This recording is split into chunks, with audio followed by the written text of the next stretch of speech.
all the costs of home ownership are going way up. And Americans, most of them, they don't buy the house. They buy the monthly payment. Doesn't matter what the house costs. What matters is what do they have to pay every month to live there? And that's going to go way up, even as prices go down. And of course, the falling prices creates a big problem for the people who own homes, who have borrowed against the homes, or a big problem for banks who have loaned against those homes. And now the homes lose value, and the guys that live there don't want to stay there.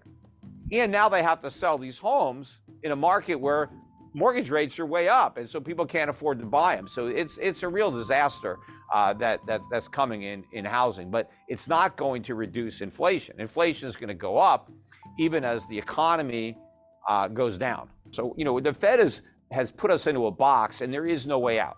And I've been warning about this for more than a decade. I knew exactly where we would end up. I just didn't know how long it would take to get there, or maybe the exact route we would take, but I knew where we would ultimately end up, and that is exactly where we are. What is your solution to that? Do you think we should have never had QE? Should we just not have a Federal Reserve to begin with? What's the Peter Schiff solution to this? Yes, we would be better off had we never created the Federal Reserve in 1913. But, it's possible that we could have created something even worse. But the way they originally envisioned the Federal Reserve wasn't that bad. The problem is they changed it, and because the original Federal Reserve Act, the Federal Reserve wasn't even allowed to buy U.S. Treasuries. It was prohibited by law from even owning them. And of course, the original Federal Reserve notes were backed by gold, 40% gold, 100% commercial paper. And the mission of the Federal Reserve was to have an elastic money supply. And what that meant was when the economy expanded, they would expand the money supply along with the economy. But then when the economy contracted, they were supposed to contract the money supply. But we don't do that. We do the opposite of that. What the Fed does now is when the economy is strong, they expand the money supply. And then when it's weak, they expand it faster. Right? So it's not elastic. When that switch occurred, when did we start doing the exact opposite of the initial, I don't know exactly, but certainly probably during the Depression, everything started, with Roosevelt in the 30s, and then really kicked into gear in the 60s with the Great Society programs and the War on Poverty and the Vietnam War. And, that's why we had the big outburst of, price inflation, in the 1970s. And it's going to be worse now. In fact, I think the last year or two was already worse than the worst of the 1970s, because when they go back and say, hey, inflation was 10, 11, 12% in the 70s, and it's only 7, 8% now, that's apples to oranges, because the CPIs are different.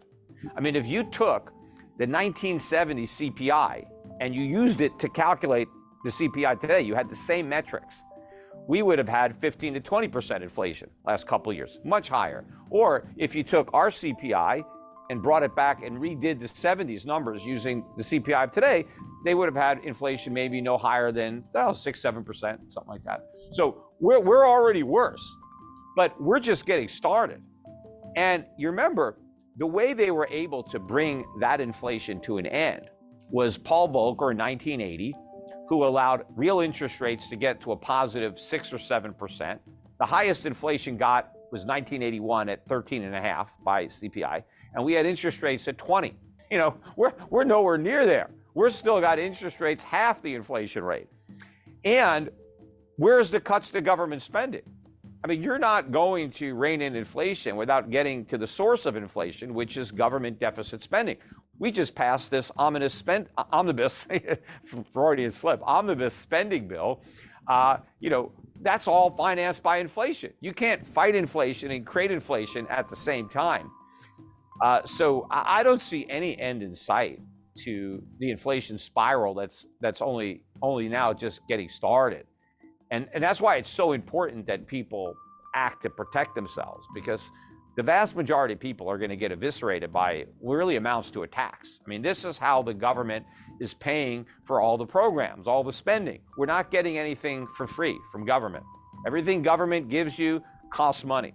And the way most people are going to pay for the cost of government is through higher prices. And we've only seen the beginning of the price increases that are coming. So you mentioned the importance of fiscal spending there, and the Great Society, LBJ's big welfare push being partly to blame for the inflation, and then Reagan's welfare cuts helping to rein it in. So let's say Jerome Powell, holds true and keeps raising interest rates, but then President Biden, continues various stimulus programs, unemployment, welfare things. In that sort of scenario, could you get rising inflation, rising CPI, despite interest rates also rising, given what the fiscally what. Sure. Again, remember, interest rates are another price too. I mean, if I'm a business, I've got raw material costs, I got labor costs, I got rent, and I got interest if I've borrowed money. And as my interest rates are going up, I mean, that's another cost that I'm going to look to pass on to my customers through higher prices. So all else being equal, rising interest rates are adding to the inflation problem. The way rising interest rates are supposed to slow inflation is by slowing spending and increasing savings. That's what has to happen. But that hasn't happened. If you look at consumer consumption patterns, they're spending like crazy. The savings rate is near an all-time record low. It has collapsed. And credit card debt, mortgage debt, auto debt, student, all-time record high. So the rising rates have done nothing to alter consumer behavior.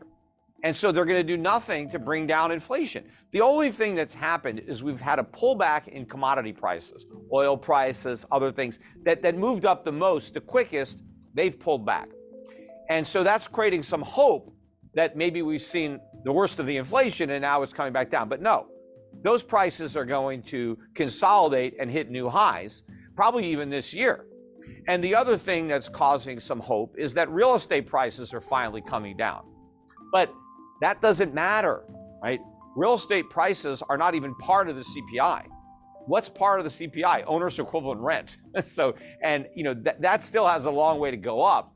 But the other factors that are there, utilities are in there, insurance is in there, maintenance costs are in there. All those things are going to go up. So even if the price of a house goes down, let's say a house that was $400,000 comes down to $300,000.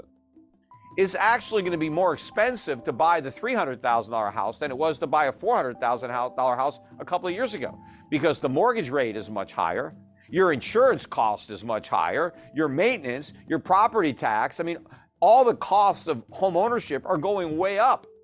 And Americans, most of them, they don't buy the house. They buy the monthly payment. Doesn't matter what the house costs.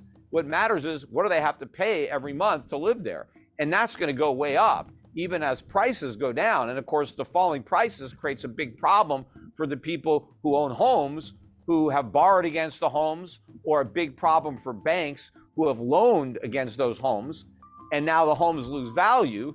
And the guys that live there don't want to stay there.